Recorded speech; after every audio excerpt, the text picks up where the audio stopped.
Hey everyone, this is Coloring Chemist. My name is Connie and welcome back to my channel. I know it's been a while, hasn't it?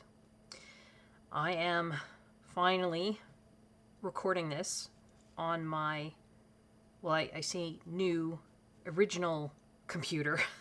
The one that got water on it back in November and completely fried everything and had to go in to be repaired, and it was a whole saga. If you guys have watched my channel, you probably heard. Everything had to be replaced. The hard drive wasn't salvageable, which meant I did have an online backup for most things, but not everything. So there's some stuff that I permanently lost. You learn your lesson, don't you? Or at least I hope I did.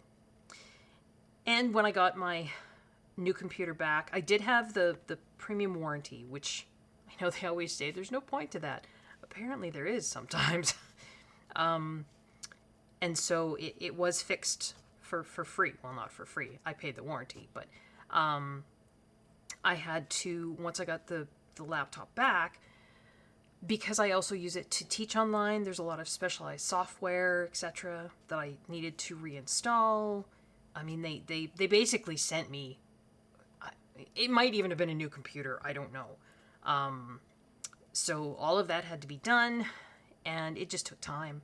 And then over Christmas, I got sick. So if my voice sounds a little gravelly or scratchy, or if I clear my voice or clear my throat, if there's pauses, it's probably for me to cough so I don't cough in your ear. Yeah, so finally, I think, hoping, crossing my fingers, I'm able to make some videos going forward. I'm also hoping that I set up my recording software properly.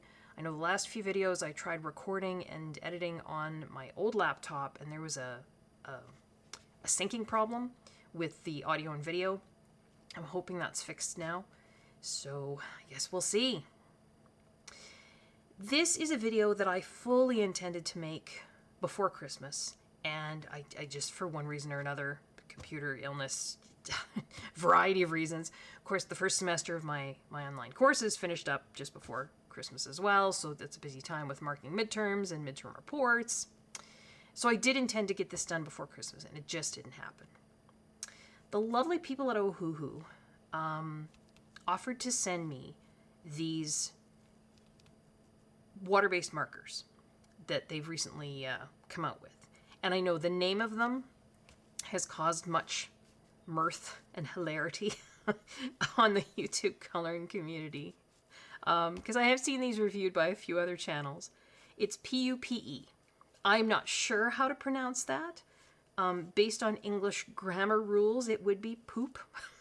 Pupe, I guess, is more probably what it would be. I don't know if it's supposed to be pupae, like pupa, like a butterfly is in a pupa and it's emerging. I don't know. I don't know where the name came from. But they are a water-based, paper-friendly marker. Now, Ohuhu sent these to me to review. I purchased these with my own money. This is sort of their first gen of their paper-friendly water-based markers. This is second gen. And I wanted to be able to compare these. And I know, I always feel weird about accepting products and doing reviews. I want you to know I do an honest review. The fact that they sent them to me, I'm not just going to sing their praises because they sent them to me. I promise you that. And I actually turned down a lot of products. Because I don't... I feel weird. I don't know if I should, but I do. I feel weird accepting products. And I don't want to accept products that I don't think I'm going to use. And so these interested me because, as you guys know, if you've been watching my channel, I do a lot of coloring with these. And this is a Faber-Castell Pitt Pen, and this is a Staedtler Pigment Brush Pen. Both of these are also water-based, but they're different than the vast variety of water-based markers out there in that they are, the colorant in them is pigment instead of ink. Future editing Connie here. Ugh, made a mistake. I meant to say dye. So the pigment in these is pigment, or the colorant in these is pigment instead of dye, not ink. Ink is a different thing. Pigment and dye are the two different kinds of colorants. Most markers, I would say almost virtually all markers, have a dye as the colorant. Pigment and dye, it's the two basic kinds of colorant you can have in art materials. The difference is, I mean, there's chemical differences, but in sort of a broad nutshell, pigment particles are bigger than dye particles. Dyes are meant to soak in to the substrate that you're putting them on. So, in our case, it's paper and coloring books. So a dye colorant is meant to just soak in to the paper. A pigment is meant to sit on top of your substrate. And that's why most paints are made with pigments. They're meant to sit on top so you can move the paint around. Now, some cheaper paints may have dye colorants in them. Dyes are cheaper than pigments. And pigments, you can have different particle sizes. It's complicated. I'm trying to really simplify things down here. But both Pitt pens and the Staedtler Pigment Brush Pens have pigment colorants, which is why I think, and partly too because of the carrier that's in here. It's water-based, but I think there's maybe a little bit of glycerin, maybe a little bit of something else in there. I'm not sure. But when I do coloring, particularly on the kinds of paper that, and I've talked about before, it's sort of the better quality paper, not Amazon, but say Joanna Basford paper, those kinds of papers, I'm actually able to blend these on the paper if I move quick enough. And that's how I get my shading when I'm coloring with these. Now, there are other ways. There's tip-to-tip techniques. You can scribble these on palette and paint with them like, with a paintbrush. But I just use them as markers, as pens. A lot of people will base with these and then do their shading with pencil over top. That's perfectly fine too. But I have found that on, good quality paper, if I work quick enough, I can blend right on the paper using these pigment-based pens.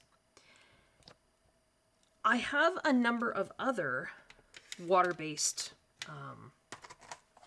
markers. So I have some of the Faber-Castell Gold Faber aqua markers. I have Tombows. I have the Lyra aqua markers. I have some Zig art and graphic markers. I think that's about it. And then Tombows. But all of these, and I mean Crayola, Super Tips, they would all fall in the same category. These are water-based as well, but these are dye colorants. And again, because of the nature of a dye and because of the carrier that's carrying the colorant, it's really difficult. Oh, sorry, my printer decided to wake up there.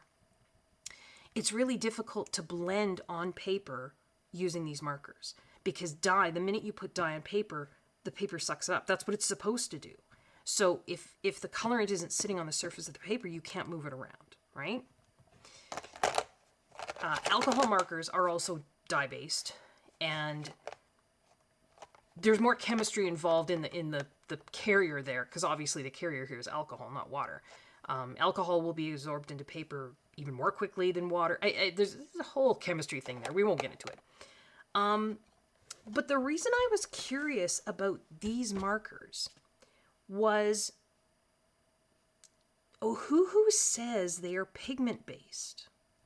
Now, I don't know. There's no way for me to tell. There's no way for me to know that. I kind of have to accept their word. Based on the price point, I don't know. I wouldn't think pigment-based markers would be that inexpensive. Because these are, and we'll talk about sort of, I'll try and remember to talk about the price of these. But because pigment in general is more expensive than dye, you need a different carrier system, etc., etc. Most pigment-based markers, like the Pitt pens, even the Staedtler ones, I mean, they're not cheap. Pantone, I think, makes a pigment colorant marker as well. Like, really not cheap. So, they say these are pigment-based, but I don't know about that. But that's why they interested me, because I thought, well, if they are pigment-based, and if the carrier system, in other words, the liquid that's in the marker, is similar to the Pitt pens and the Staedtler Pigment Brush Pens, this might be another kind of marker that I can combine with those two. You guys know those are my number one go-to coloring supply. Faber-Castell Pitt Pens, the Staedtler Pigment Brush Pens. I use them in conjunction with one another. And yeah, so if I have something else similar to that, that would be interesting for me.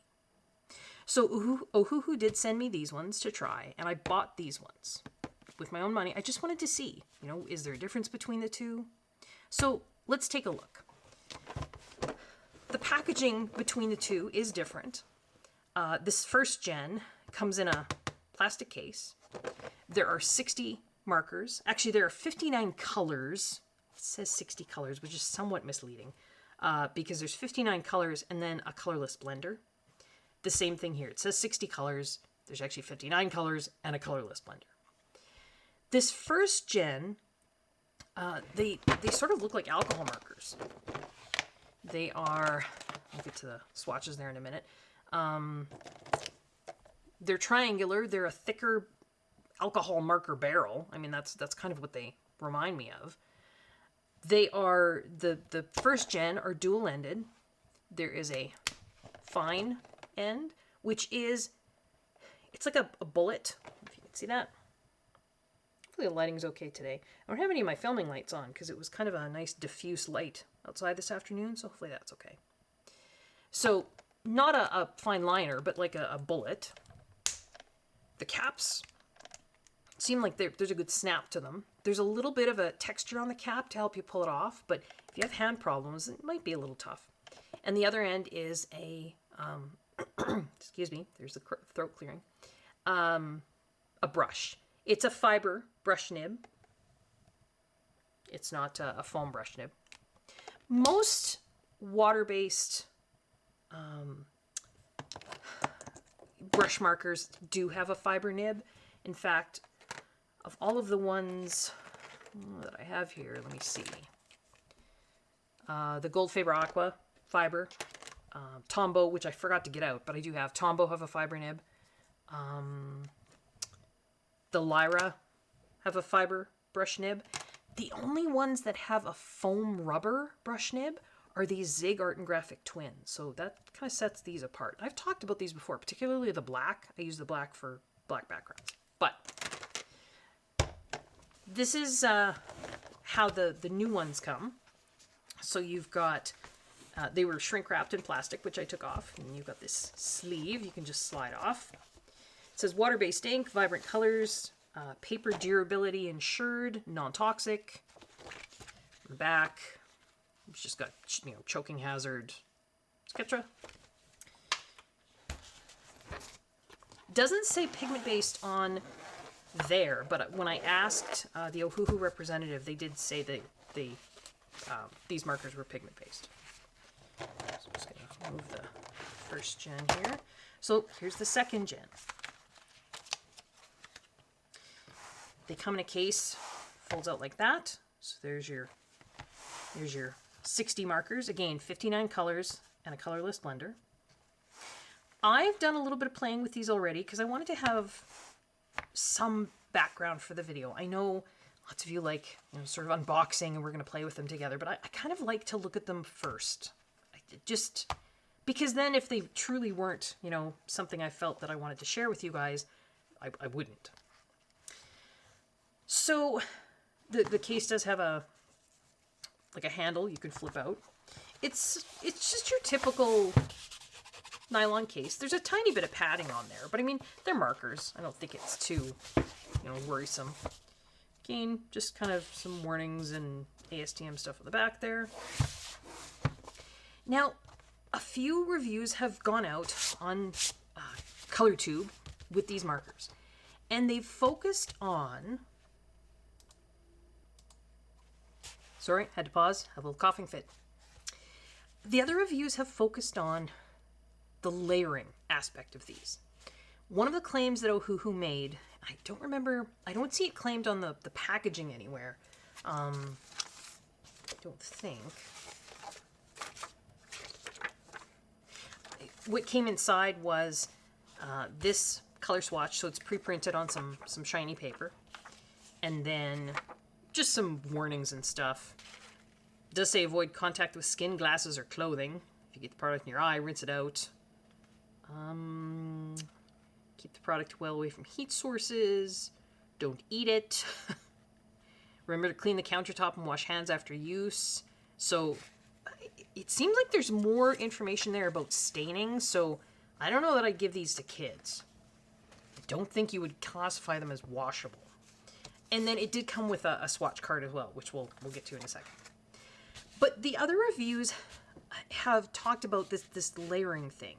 And I do remember in the email that Ohuhu sent, there was a claim that you could do up to 20 layers, I think, before the paper started to pill. And I'm not going to focus on that, mostly because I'm not sure. That's not how I color. I would never put 20 layers of marker on a coloring book, so it doesn't matter to me if I could put 20 layers down without it pilling. It's just not something that matters to me. So I think what we're going to take a look at and what we're going to focus on is, can I blend these on paper like I can with Pitt pens and Staedtler Pigment Pens? And are these less streaky? Because to me, that would be kind of a game changer. Oh, and we're also going to look at, do these bleed through? Because that, for a water-based marker, that could kind of make or break things, right? A lot of folks, when they're looking for water-based markers to use in coloring, it's because they don't want them to bleed through, right? Otherwise, you'd be probably using an alcohol marker.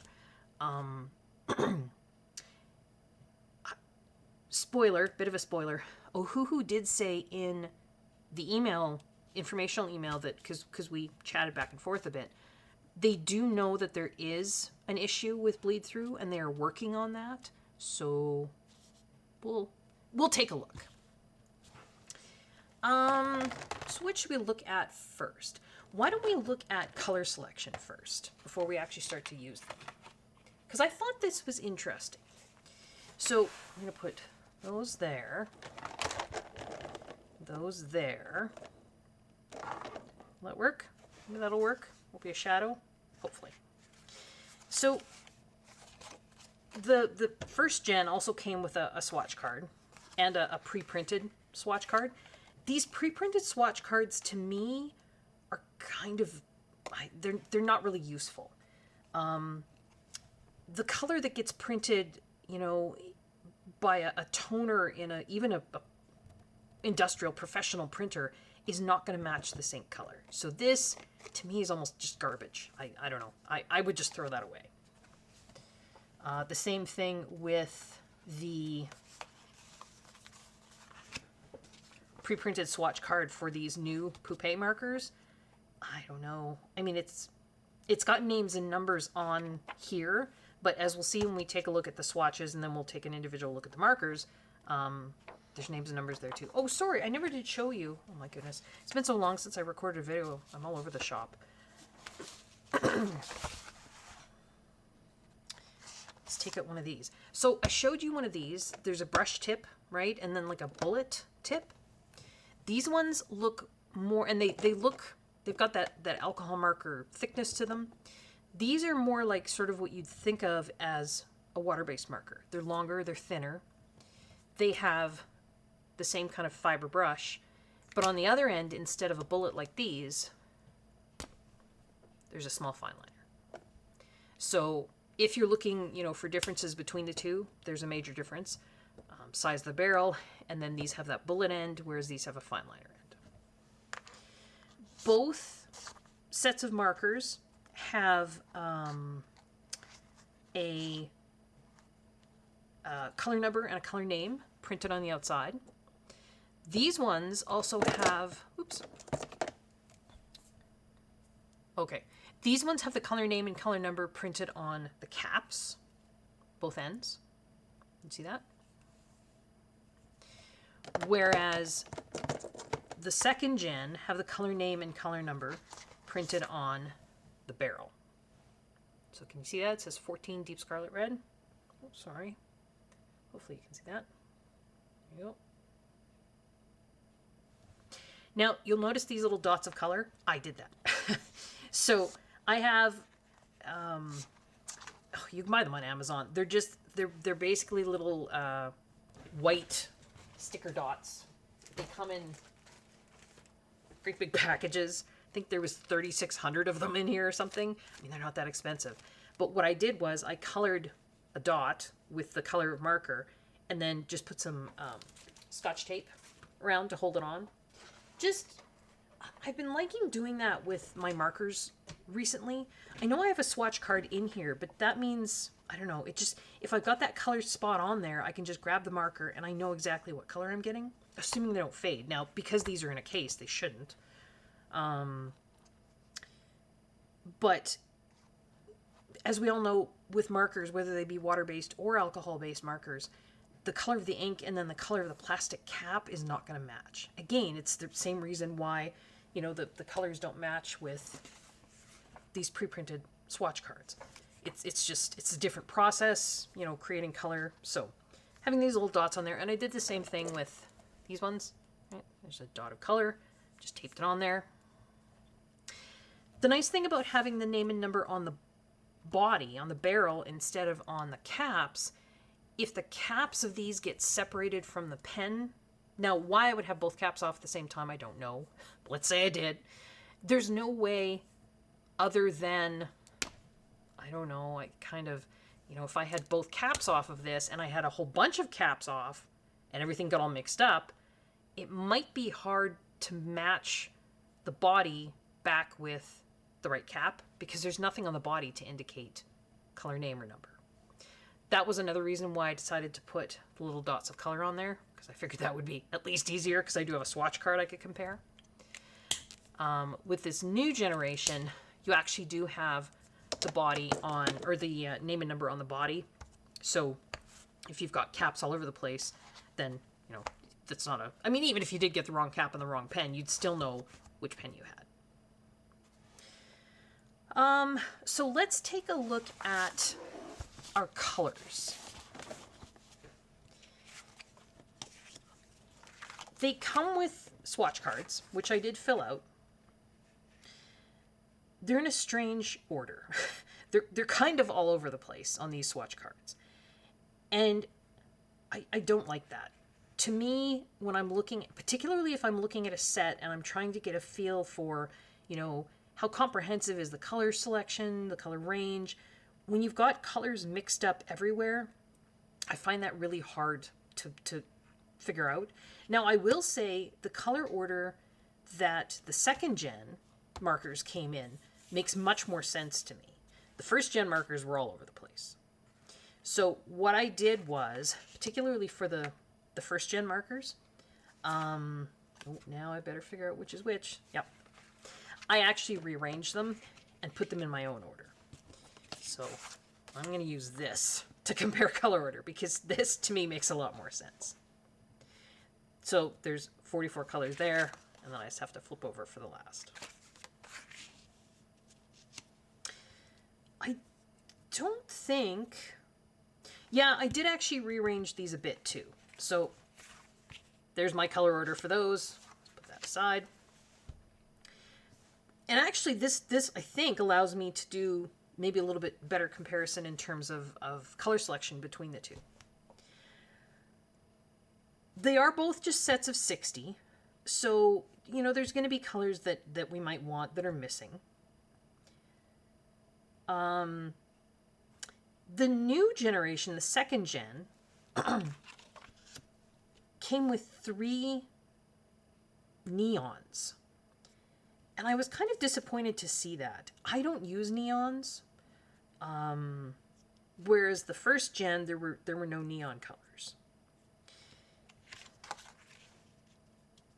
In terms of color selection,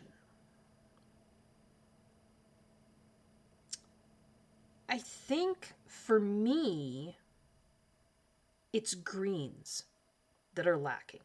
Now, I will say there are more greens in the second gen than in the first gen. Because in the first gen, you're looking at greens.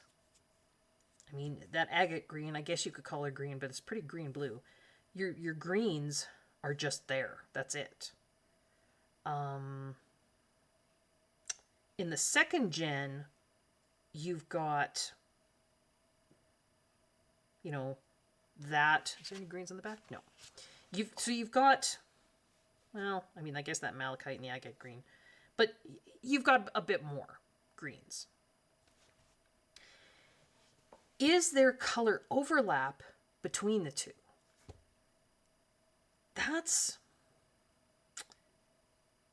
not in terms that I can.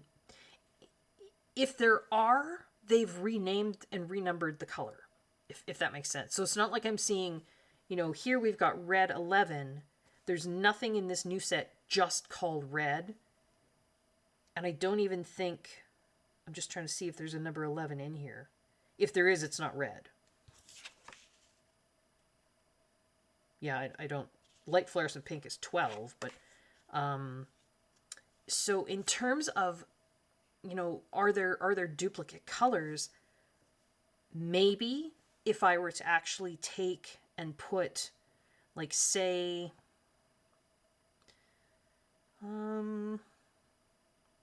just looking here. It's not quite, though. There's a color here they call golden yellow, which it's a pretty orangey red for golden yellow. That might be the same as deep scarlet red.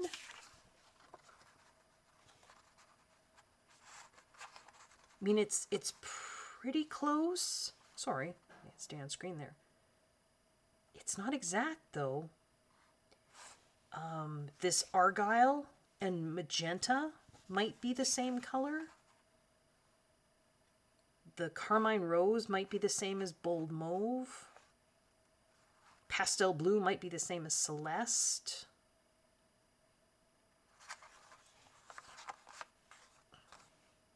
This deep olive green is close to bronze green, but they're not the same. Bronze green is a bit darker.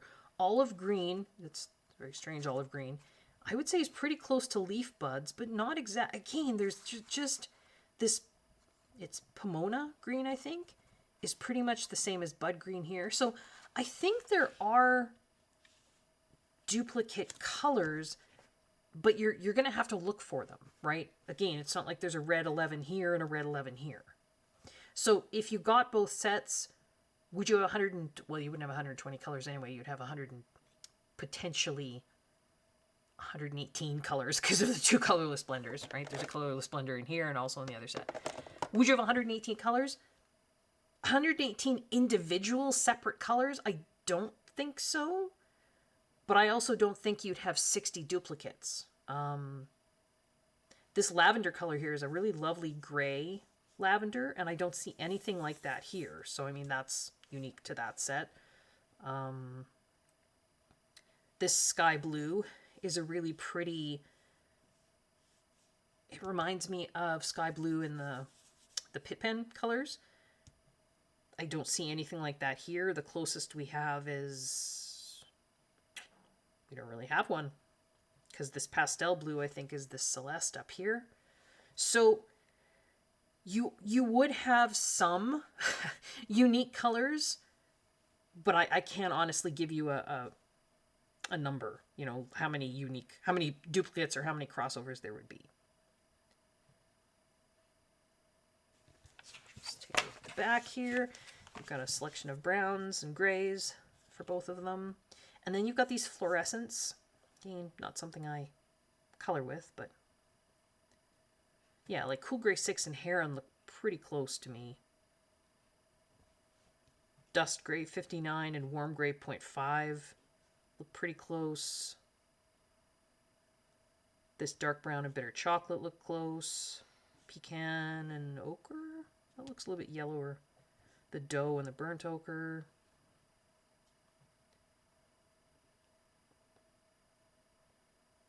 Yeah. So for the new set, you know, is this a good selection of 59 colors? Yeah, I would say so. You've got a nice selection of greens, some yellows, some oranges, a couple of different reds. It's a fairly nice. It's called bloody red. A fairly. Is it close to the red 11 over there? Yeah, it might be. Neutral red-ish. It's hard to get a neutral red in markers.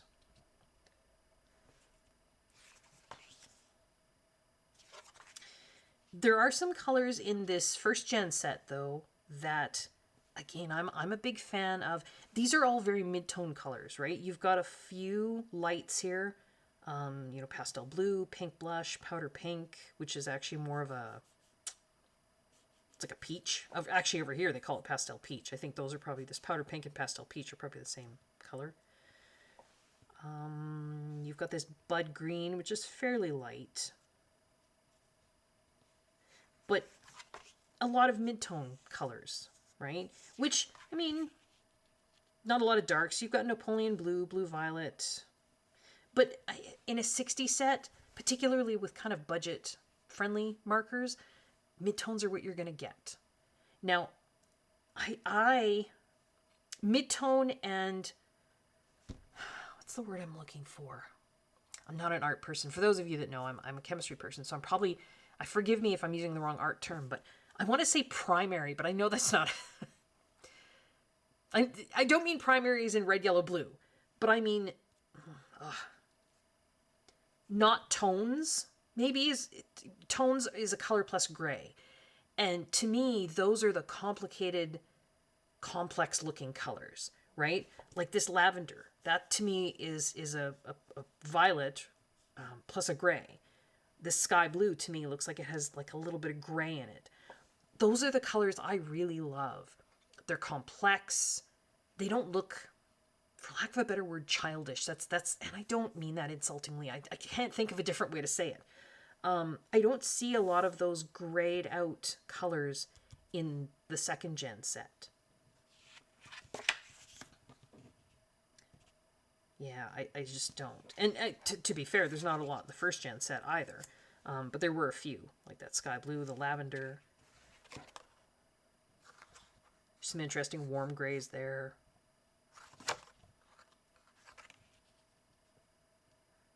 That auburn is a nice color. Yeah. So, color range, it's okay. It's a 60 set, right? Let's now take a look at probably what you've been wishing would get to for the last, half hour? You know me, though. I am chatty. I'm not going to focus on these, though, because, like I say, I bought these with my own money. I'm going to focus on these. These are the ones Ohuhu sent me. But if I find that these are giving me a result that I like, maybe we'll pull out a few of these and see. So those are in a case. You could set closed. I've got some coloring books here. And so this is Gabby Wolf Flowers, and this is Amazon print. So it's printed in Bolton, Ontario, so it's Canadian Amazon paper. This is Joanna Basford's Magical Worlds.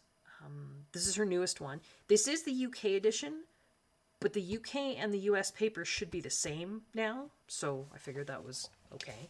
And then we've got the beautiful Fairy Tales and Folklore, Emily Lida Holberg.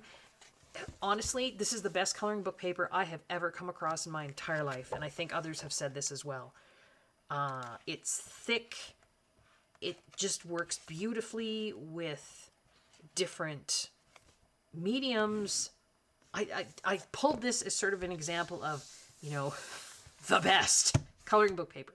So I wanted to see how these markers fared on different kinds of coloring book paper, and also how they compared to other water-based markers.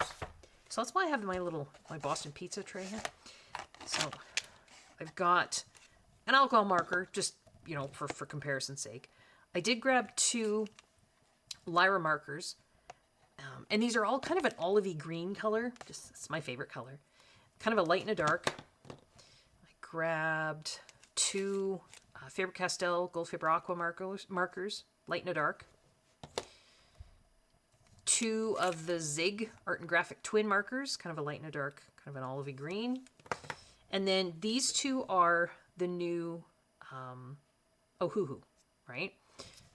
Again, this is the water-based, paper-friendly, kind of a light and a dark olive green. You know what? I'm going to pause, though, because what I should do is I should grab similar colors in Tombow. Hang on. Okay, grab two Tombows. Again, these aren't all going to be exact color matches, but just general. Kind of a light and a dark olive green. So, let's take a look at Amazon print paper first. So in the back here, I was doing a little bit of coloring. Let's take a look at, first off, do they bleed through? Because I think that's going to be an important consideration, right? So let's take this, I already did some coloring there. So let's take this column over here. And first off, I'm going to do an alcohol marker because just to everybody probably already knows, but I mean, if you color on Amazon CreateSpace paper with any kind of alcohol marker, this is a Winsor & Newton brush marker, it bleeds through, right? So let's try some of these water-based markers first. Let's try a Gold Faber Aqua. So this is Chromium Green Opaque 174. And I'm just doing, I mean, there might be a slight overlap, but I'm also just trying to do, I'm not even worrying about blending right now. It's like I was basing. That's kind of what I'm looking for here. We should probably write down which is which here. So I'm not going to be able to, well, I could. Alcohol. This is Faber-Castell. What can we do next? Should we do the Tombow next? TB, Tombow.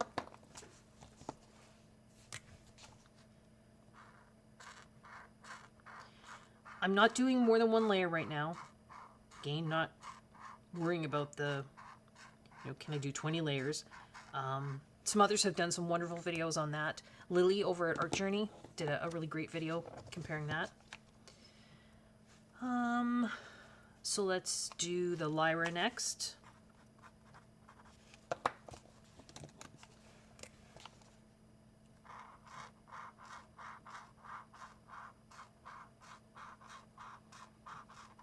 Gosh, I love olive green as a color. It's probably my favorite color. Olive green, yellowy green. And then we'll do the Zig Art and Graphic Twin, which I know is not a marker that a lot of you probably have, but, and maybe it's unfair of me to compare this because the nib is different, but I just wanted to stick it in there as a comparison. This is Zig. Can you hear the difference? Squeak, squeak. And then lastly, we will do, well, you know what? We will do the Ohuhu.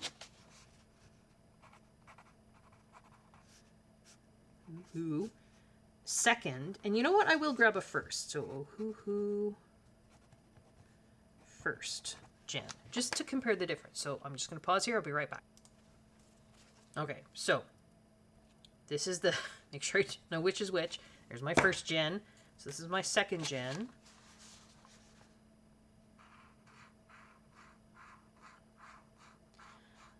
I will say it feels smoother going on. The nib glides over the paper more easily than these others. And then we'll try our first gen.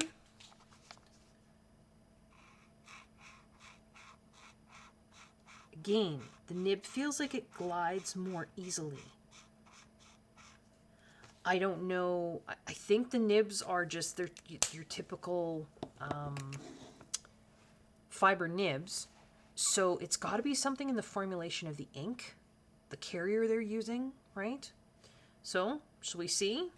Well, you know what? Before we flip it over, see if we can tell streaking. You know what? I will do a bigger shape somewhere in the book too to look at streaking.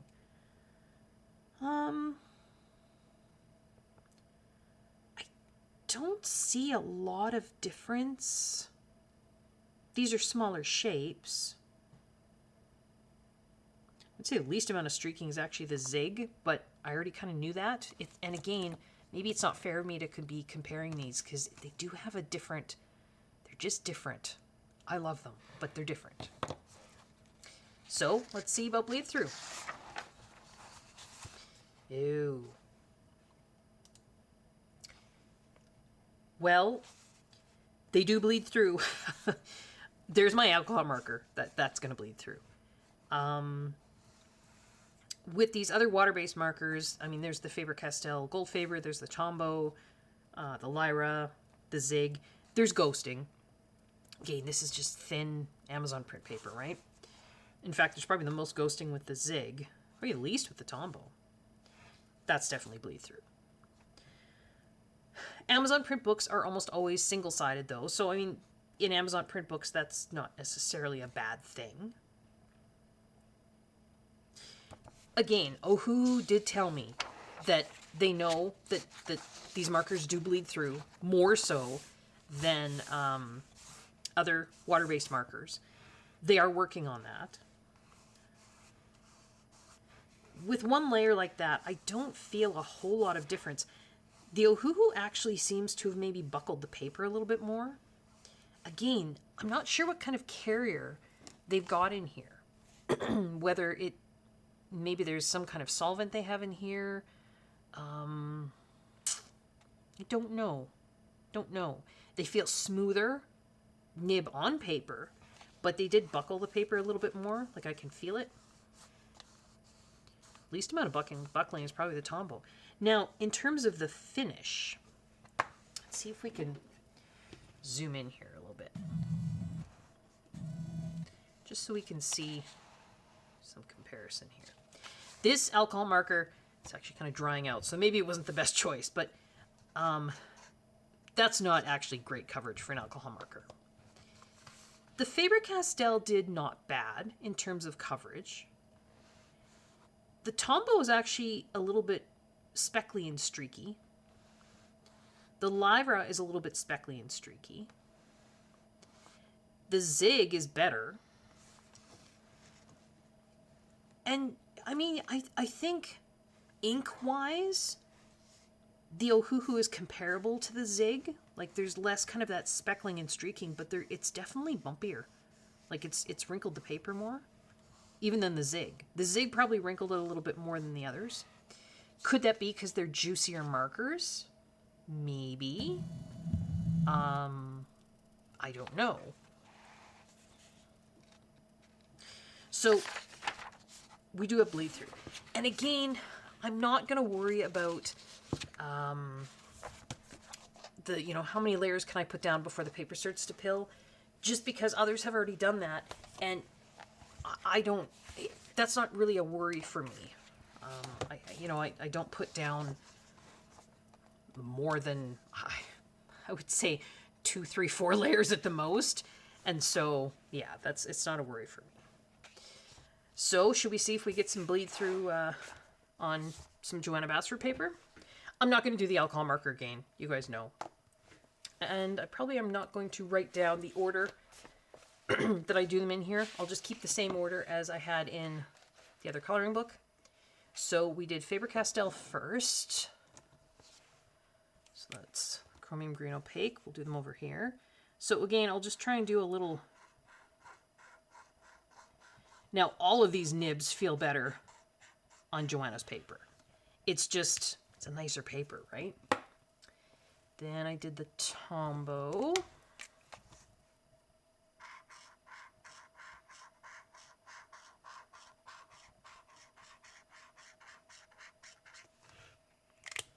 The reason I'm doing this is, then I did Lyra. Often, folks are going to use these for basing, right, in double-sided coloring books. So if they bleed through double-sided coloring books, you're not going to be able to use them for basing, right? And you're also not going to be able to, well, you won't be able to color with them in double-sided coloring books. So, I mean, I think that's an important thing to know. So that was a Lyra. Then we did the Zig.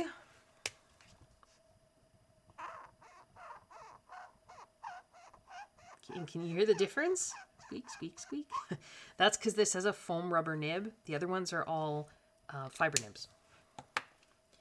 Then we did the Ohuhu 2nd Gen.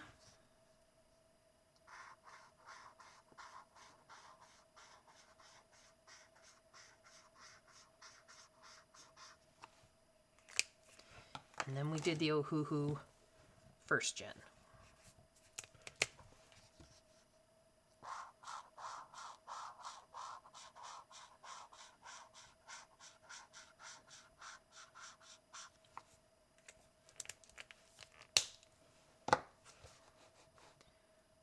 Well, should we see?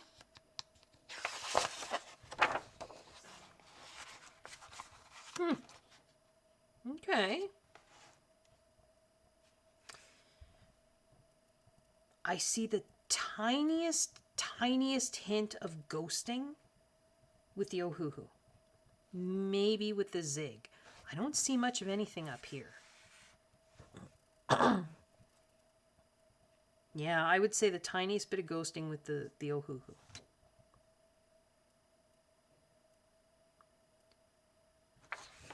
All right. In terms of streakiness, I don't see. Again, we can zoom in here so you can see.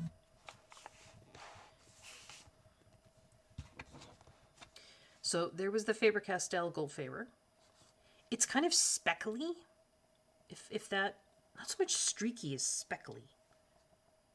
There was the Tombow, again, kind of speckly, do you know what I mean? Here is that was the Lyra. There's the Zig. There's the Ohuhu 2nd Gen. I mean, is that less streaky? I don't. Maybe? Little? Maybe the less streaky will come if I do more than one layer. But if I do more than one layer, that's going to bleed. Well, you know what? Let's try. And there's the 1st Gen. So, let's try... let's try Tombow. And I'm going to... Where was Tombow? This is Tombow.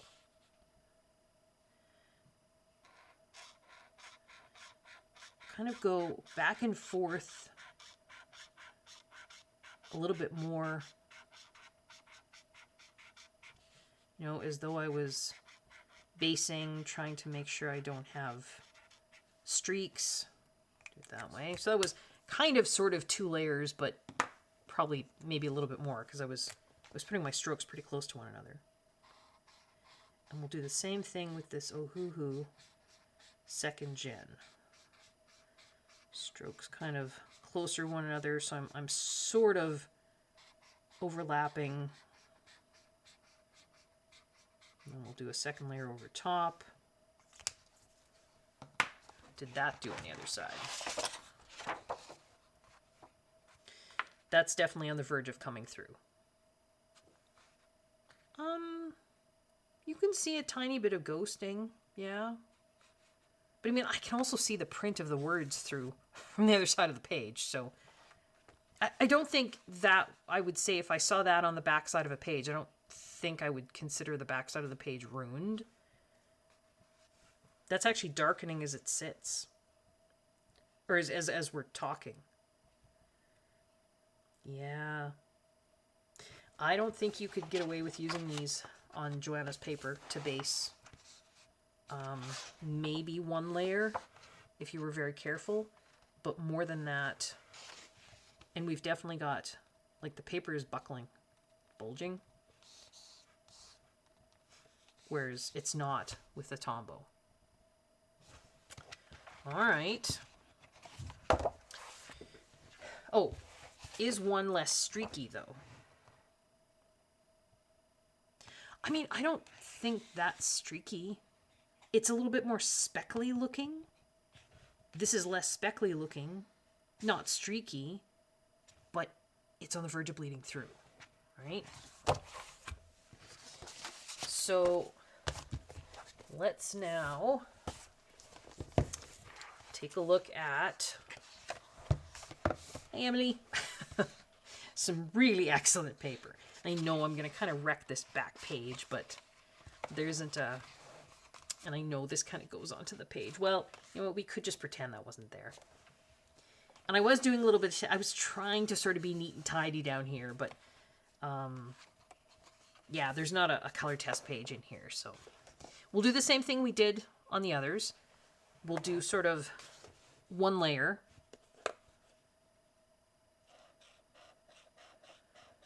So that's the Faber-Castell Goldfaber. We're just seeing, you know, is it going to bleed through? Tombow.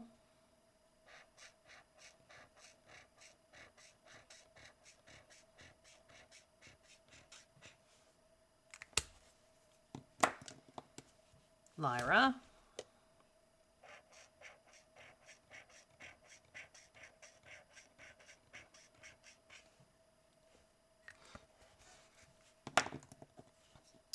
Zig. Squeak, squeak, squeak.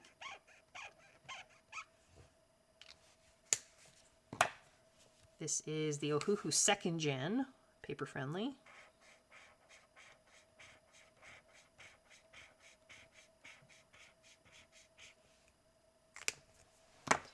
The Ohuhu 1st Gen.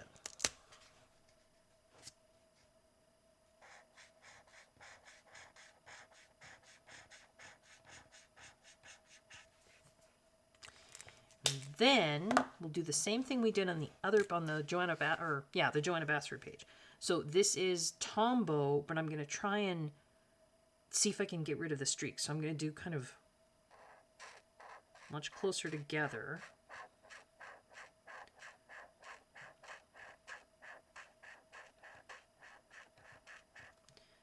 And like another layer over top of it.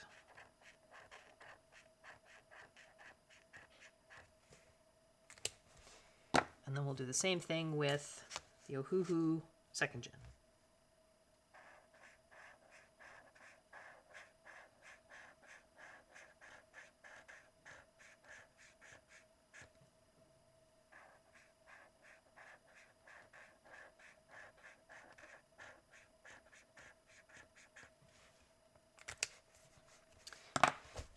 All right, we check. Actually, I'm going to put, just in case any of these are still wet, I don't want them to, when I flip a page, I don't want them to make a mark on that page. So I'm just putting a protector page there. Well, I mean, I will say on this paper, the only one where I can even see maybe it's starting to go through is the Ohuhu 2nd Gen down here, where I did like the kind of 2 layers. Although, actually with the lighting, I'm looking in person and on screen, the lighting, I mean, you can see a tiny bit of ghosting. But again, I don't know that I would call any, if I saw any of these on the opposite side of a page, you know, and then I was, say, going to color this page, I don't know that any of these I'd think, oh, well, this page is now ruined. For me, anyway. This, it's getting close. So could you use the 2nd Gen, or even the 1st Gen, those are up in here, to base on paper like this? I think so. It's, I mean, this is thick. This is beautiful paper. If we come in to look at, say, streaking or speckling. Just a little bit close up on Emily's face. So there was the Faber-Castell, Tombow, Lyra, Zig, the Ohuhu 2nd Gen, the Ohuhu 1st Gen. There's Tombow kind of 2 layers, and Ohuhu 2nd Gen 2 layers. I would say the 1st Gen actually has the least amount of streaking of all of these. But it has a weird speckly texture on this paper. Not white speckles either, like dark speckles. Like before when I was talking about speckly texture, I more meant like white speckles. Like here's on, this is the Amazon paper. If you can see, there's like kind of little white speckles. And it's just because of the fibers in the paper. On Amazon print paper, it's cheap paper, right? The fibers, there's probably, they haven't really sorted the pulp according to fiber length, fiber size. It's cheap paper, right? And you can kind of see the texture of that cheap paper when you put these markers down. You could see it less so with the Ohuhu, right? There's kind of no white speckling there. But the Ohuhu on this paper gives like a weird dark speckling. Interesting.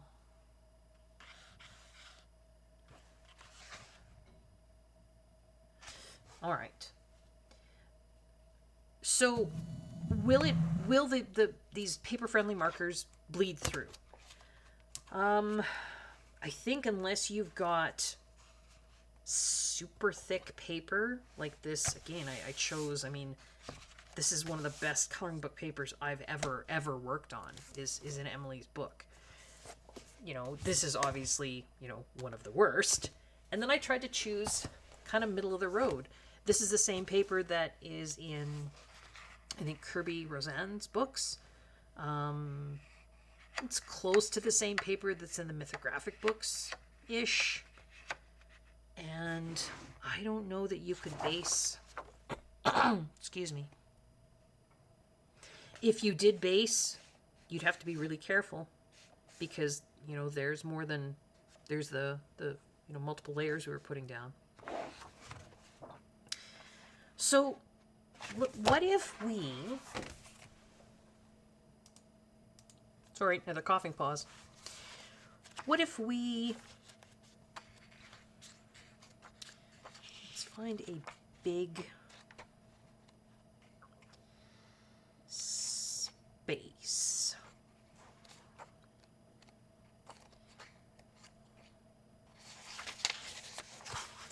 This actually is maybe too small. Or too detailed, which is funny because this is one of her easy kind of... You know what? There's some larger spaces. I'm just looking for spaces where I've got bigger... That would be a good one too, I guess. Like here. I was looking to see if I was going to get streaking. So that's what I'm trying to find. So let's see. Let's try our 2nd Gen Ohuhu here. I'm going to color in this leaf as though I was not so much basing. This is a one of those simple and easy coloring books. So in those, I've just been not worrying about shading, just doing straight flat coloring.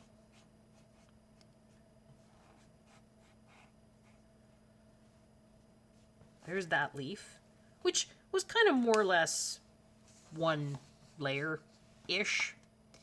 And let's do the same thing with a Tombow. And then I'll zoom you in and we'll take a look at the sort of streaking and how it looks, kind of comparison.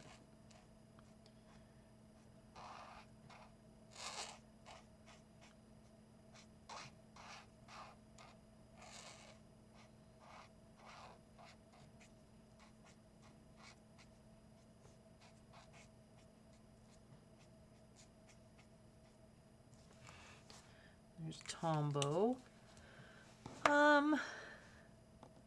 And just cause, let's do a zig leaf.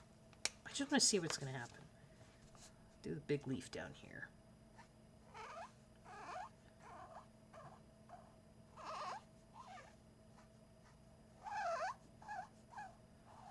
Squeak. It's a darker color. Maybe it's not exactly fair, but okay. So, bleed through. Oh, the Zig bled through pretty good. The Ohuhu did. Tombow, ghosting. But anyway, this is thin Amazon paper. We knew that was going to happen.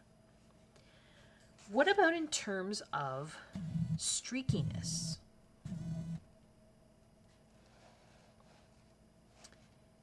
Is that Ohuhu leaf less streaky than the Tombow leaf? Yeah, I would say so. Excuse me. Yeah. I mean, there's still some streakiness. Is it less streaky than the Zig leaf? Well, it's hard to say because the Zig leaf was such a dark color.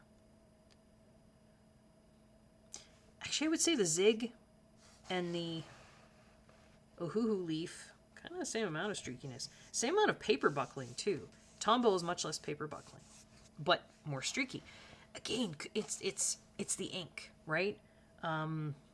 There's something about the way the ink is formulated. The carrier, the solvents used. I don't know that it's so much the colorants. It's something about the ink. And of course, I would love, as a chemist, I would love to know the formula for their inks. You know, but they're not going to tell me. Those are usually pretty proprietary. All right, well, fair enough. Can I blend on paper with the Ohuhu 2nd Gen? Now, to make this fair, let me grab 2 of the Staedtler Pigment Pens and 2 of the Pitt Pens. Because these, now, do I expect these to even blend on Amazon paper? No, I do not. But we can try. So, when I'm coloring, let me take the lids off. There's 2 different ways that I do this. Sometimes I put down a layer of the lighter color first. Then I go back, I put the dark where I want shadows. Then I go back with the light and try and pull that out. Sometimes I just put the dark down and I try and pull it with the light. So that's the 2 different ways that I blend on paper with both the, I need a scratch paper here, with both the Staedtler and the Pitt Pens. So that was Pitt Pens. Do the same thing with Staedtler Pigment Pens here. So remember, those 2 were Pitt.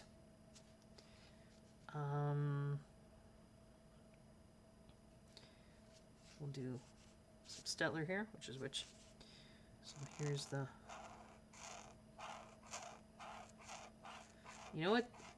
These are kind of better at not streaking.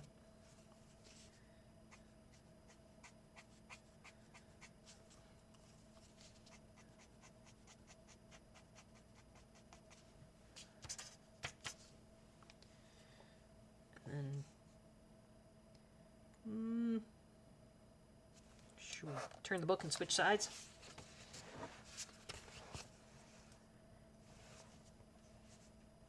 So those 2 were Pitt. I'm just trying to remind myself here. That's Staedtler. So now I'm just putting down the dark and pulling.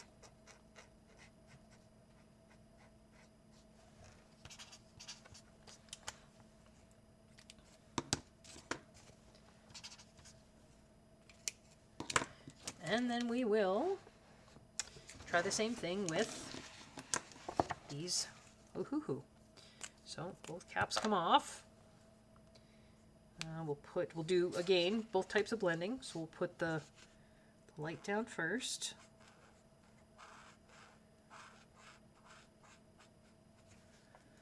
The dark.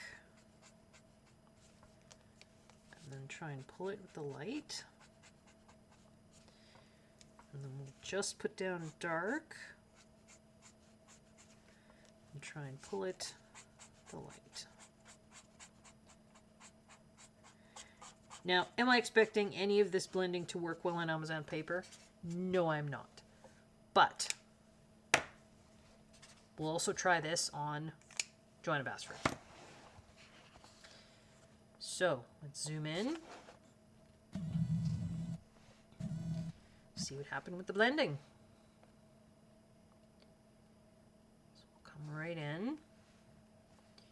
So, those two leaves here, those are Pitt pens. That was put the light down, then the dark, then go back to the light and try and pull. This was put the dark down, just try and pull it with the light. I did get a little bit of movement on the dark ink by putting the light ink down first. It basically puts down a layer of... It makes the paper a little bit slidier. I mean, it's like you're putting almost a little bit of a layer of some kind of protection over the paper first, and then putting more ink on top of that. The ink that's sitting on top of the first layer is able to move, right? Because the first layer of ink is stopping the second layer of ink from immediately soaking in. These two were the Staedtler Pigment Pens. So this was put down a layer of ink, light ink, dark, go back to the light and pull. This was just dark and then pull. Again, got a little bit of movement with the darker ink, doing it that way. Now let's look at the Ohuhu.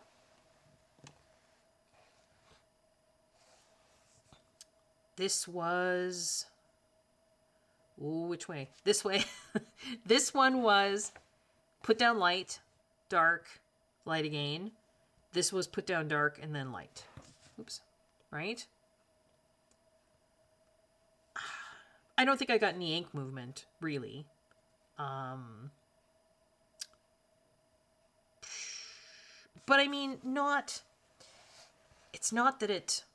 You know what? Just to compare, let me go with... Where's the other Tombow I had here? There's the two Tombows. Just to show you, we can try and do this same kind of thing with Tombows. So we'll do layer of light.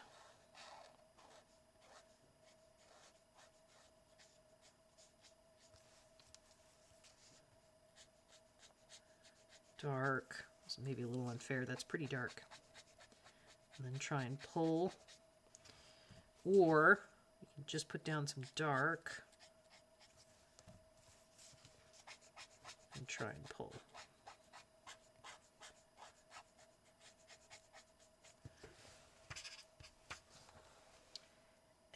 It doesn't work with the Tombow either. It's just that kind of blending, ink blending on paper with these water-based markers is not going to work well on Amazon paper. Though I will say it worked better with the Ohuhu than it did with the Tombow. To be fair, I think it actually worked a little bit better with the Staedtler than it did with the Faber-Castell. So why don't we try that same kind of blending on Joanna Basford paper? Because this is really, again, didn't really expect it to work in there. But I do that kind of blending, that on-paper blending with Staedtler markers and Faber-Castell Pitt pens on Joanna's paper all the time. So let's get a page. I kind of really don't want to. I'm going to stick with the color test page because I don't want to sacrifice a page in here to have all these different markers tested. I know I should, but well, it's the same paper, right? So let's do Faber-Castell first. Do an area of, so say I was coloring this leaf here. Isn't that a pretty leaf? That's a lovely leaf. Dark at the bottom, and then pull. You can actually even see I'm having to stop the ink from moving, or I can just do some dark ink.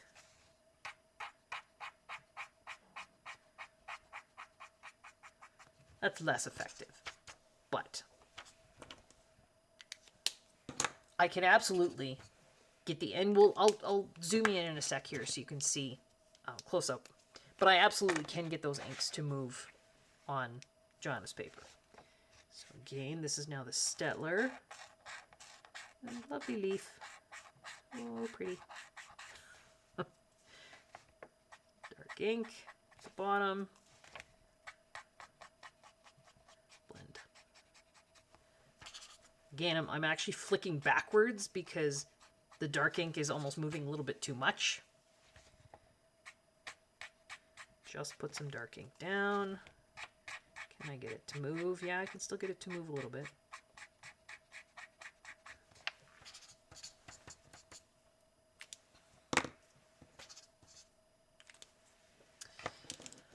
I mean, I can try it with the Tombow on here. Don't think I've had much luck with this in the past, but so what if I put it down a layer of Tombow? Lovely leaf. Darker at the bottom.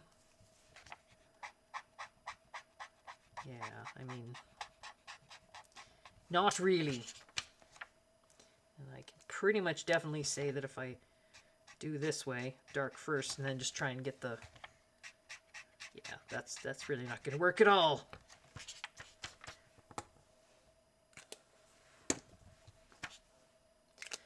All right, should we give these a try? So put down the light color first.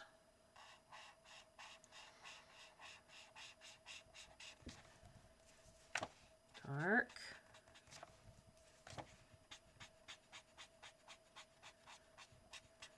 Try and get that ink to move.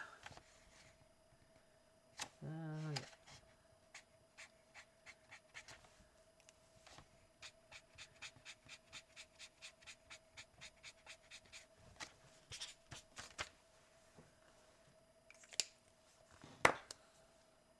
Should we try it with, you know what I didn't try in the other one was the second gen. We can try that here.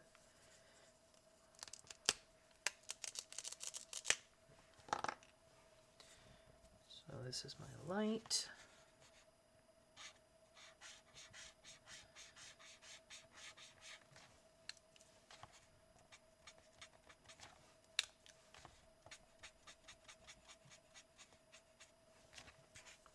A lot of difference between my light and dark here, but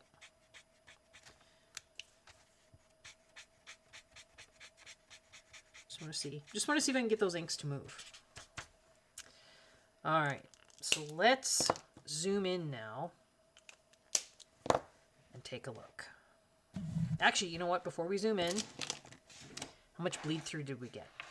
Because that, for me, is what sets apart these pens, my Pitt pens and my Staedtler pens, for coloring on like Joanna Basford paper. I can do this on paper blending and it doesn't bleed through. Should we check? Oh, there was a fish there. So the Faber-Castell Pitt pens were basically right there. Now, I know there's a fish in the way, but I see nothing. Like, there's no bleed through. Staedtler pens are about right there. I see nothing. These were, oh right, the Tombows. There's actually a little bit, tiniest bit of ghosting. Not much, though. And there's the Ohuhu. So I can't use these the same way I use my Faber-Castell Pitt Pens and my Staedtler Pigment Pens on Joanna Basford, Rita Berman, right? Any of those double-sided books, because it's going to bleed through. Okay. Did we get the ink to move? Well, the pigment, basically. So I'm going to zoom you right in there. So here was, oh, it will come out just a little bit. So here was the Pitt Pens, right? Layer of light, dark, and you can see how much I was able to just blend and pull that dark ink by going back over again with the light. I was actually even, I was pulling it too much. So I was trying to pull it. You don't get as great a blend if you just put down your dark and then go over it with the light. It's really that first layer of the light that then allows layers on top of that to sit, and you're able to move them around. The same thing with the Staedtler ink. I was actually moving the dark almost too much there. The Staedtler works a little bit better just putting down a layer of dark and then the light. I think I got a little bit more movement there than there. Neither one of these really, did anything to the paper. It's not that many layers. The Tombow really doesn't. Tombows are really going to be meant, they're just not meant for this. It's a dye-based ink. And yeah, you can feel a little bit of the papers kind of almost pilling there a little bit. But I certainly didn't get, maybe got the ink to move a little bit there. But it's not I wouldn't say a nice blend like, I got over there. And then the Ohuhu. I didn't really get any ink blending, I don't think.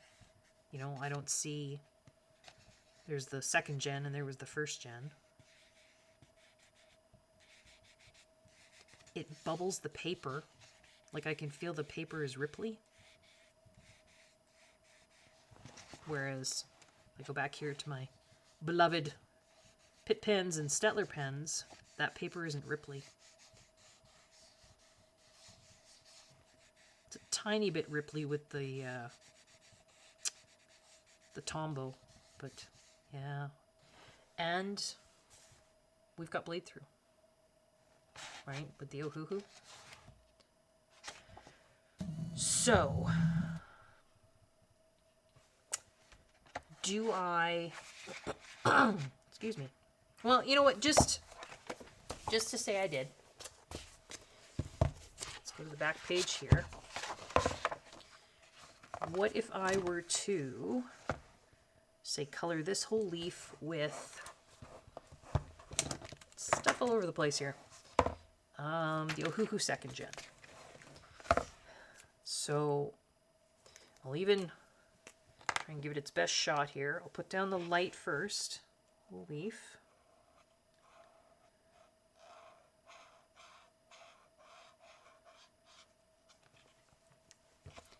Down some dark. Let's see if I can pull.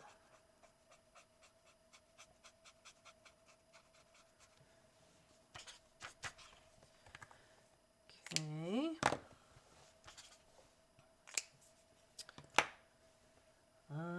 Pitt Pens. Oh, no, I don't know the leaf. Okay. We'll make a pretend leaf next to it. So I will do a pretend leaf. I cannot draw.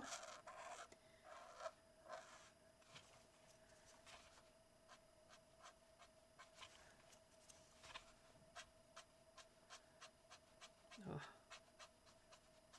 these work like... Again, I'm having to... I mean, the ink just moves like a dream on there. It's almost moving too much. I'm having to kind of try and pull it back a bit.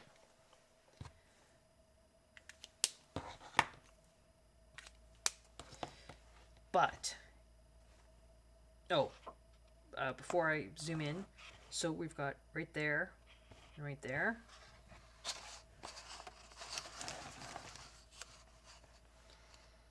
So the Faber-Castell one is right there. I don't see anything. That's it's awfully close. It's not ghosting like it did with, or bleeding through like it did with the Joanna Basford, but it's getting pretty close to ghosting. So let's zoom in and take a look at stuff going on everywhere here. The blend. This up here was, I was doing that a different day, so we'll try and ignore that. On camera here. So there's our Ohuhu. You know what? It's not a bad blend. In fact, I would say it's probably even less streaky than this. But that's because the ink didn't move as much. This, I was actually trying to stop the ink from moving so much. So it got a little streaky up here. So maybe, I mean, those colors are awfully close to one another too. Maybe it would have been better if I would have had two colors that weren't quite so close. But, I mean, I guess, yeah. In fact, I think this side of the leaf up here, I think that's what I was doing a couple days ago. And that's not a bad blend. Sorry, another coughing pause there. I mean, and I think I've said this before. When I color with these Pitt pens and the Staedtler pens, I'm not getting a smooth blend like you would get with colored pencils. But it's a blend that I like. It's a watercolory kind of effect. I don't mind. And you know what? This isn't bad. My fear is, though, like I say, this is the best, I mean, short of straight up cardstock like there is in, you know, like the Color It mandala books where it's, I mean, it's literal cardstock. This is the best coloring book paper I've ever seen in terms of thickness, you know, and if it's on the verge of coming through, I'd be really disappointed if I was, you know, doing a whole bunch of ink blending and then lost, you know, the image on the other side. I know that won't happen with my Pitt pens and my Staedtler pens. It also won't happen with some of these other water-based markers, but they don't blend. I mean, they just, well, you saw the Tombows on Joanna Basford's paper. The Tombows might blend a little bit better on here, but they're not going to blend like these Pitt pens. And again, the whole reason I was interested in these is because they had mentioned that they were pigment-based inks, which they might be, I don't know. But the formulation in them is, I think, the ink formulation is different than these. These, I can get the pigment to move, but they're whatever the formulation is, the solvents, the carrier, whatever, is such that it doesn't bleed through. I mean, it'll bleed through a little bit on Amazon paper, but I mean, I've colored with these in Rita Berman. I've colored with these in Joanna Basford. I mean, all kinds of double-sided coloring books. And I mean, unless you're going over it again and again and again and again, they don't bleed through. I can do my ink blending. We saw on the Joanna Basford paper, it doesn't bleed through. These did. So, final thoughts. I'm eternally grateful to Ohuhu for sending these to me, but I do want to be honest with you guys. They're not going to work in conjunction with my Pitt pens and my Staedtler Pigment Pens. Are they different than other water-based markers? I think so. There is something different about the formulation. They just feel like they go down more smoothly somehow. But they also seem more apt to bleed through. So what would they be good for? Well, I mean, they would be fine on Amazon books, right? Because Amazon printed books, or any coloring book that's single-sided, I mean, they're fine. But in that case, you know, would I then just use an alcohol marker? Because if I, and this one's even a little bit dry. Do I still have a page under here? I do.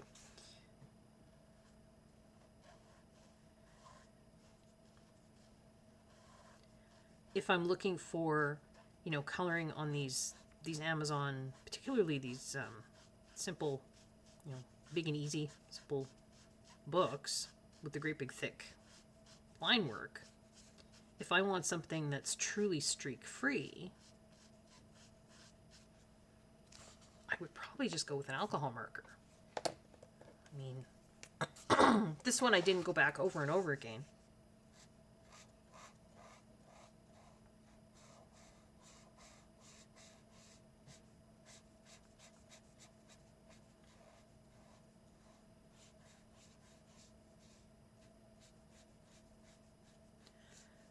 I certainly can, you know, continue to go over and over that to get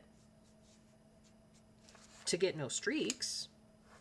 And the paper didn't feel like it was starting to pill, whereas, let's say I had my Tombow here.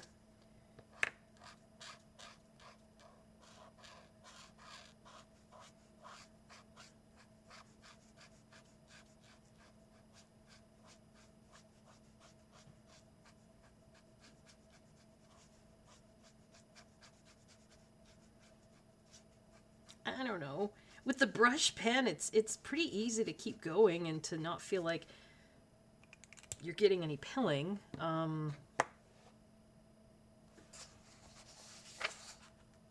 All three of those, it's funny, with that many layers of Tombow, it just started to ghost through. I would say the Ohuhu bled through as much as the alcohol marker did. The alcohol marker, of course, leaves the paper nice and smooth. There's some pretty big warping with that Ohuhu marker. There's warping with the Tombow as well. But, I mean, that's water-based markers, right?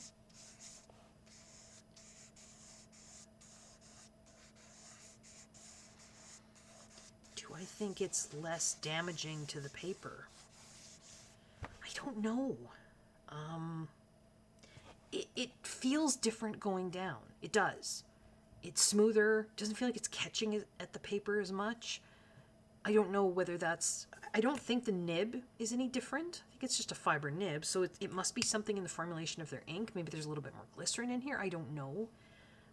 But it's very juicy, and it must be very watery because it definitely buckles the paper. So, could you use these in double-sided coloring books? Maybe on the very, very thickest of double-sided coloring book paper. Maybe on less thick double-sided coloring book paper, but only like a, you know, one layer, then maybe let it dry, then maybe do another layer for basing. But I wouldn't try any blending. It's going to bleed through. And on Amazon or single-sided books, I don't know. I don't know why you would choose this over this on a single-sided book. Unless you just don't like working with alcohol markers, and that's fair. But these are going to buckle your paper, whereas these don't. As they stand with their bleed-through issues, I don't know that I would suggest buying these right now. I know Ohuhu had said in their email to me that they were working on that, so maybe in some future generations of these kinds of markers, if they can work, you know, with the bleed through issue, that might be their saving grace. Just sorry, you know, I keep sounding like I'm ending this video and then I just keep doing more stuff, but I'm just curious if I was to take a Pitt pen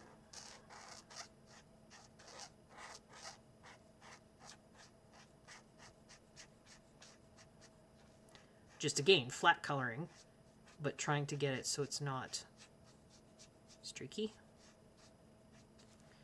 Or if I was to take a Staedtler pen,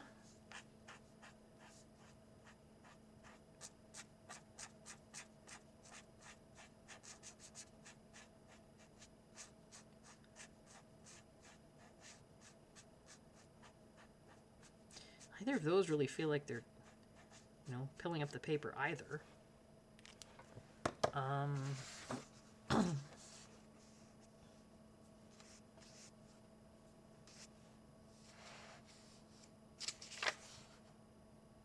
They don't bleed through. In fact, There's very little ghosting even on Amazon paper. There's a little more ghosting with the Staedtler pen.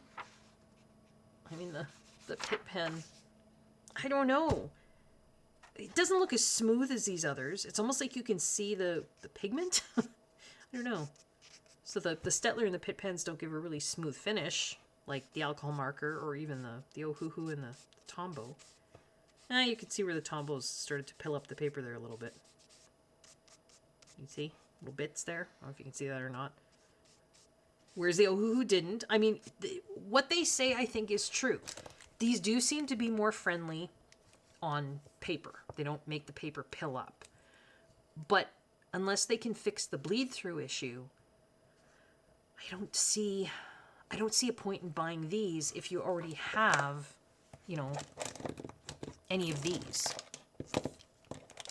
If you've got Tombows, or if you have the Lyra, or if you have the Faber-Castell, or, I mean, Ohuhu has a number of other water-based, you know, journaling pens, or I don't see the point to these unless they can fix that bleed-through issue.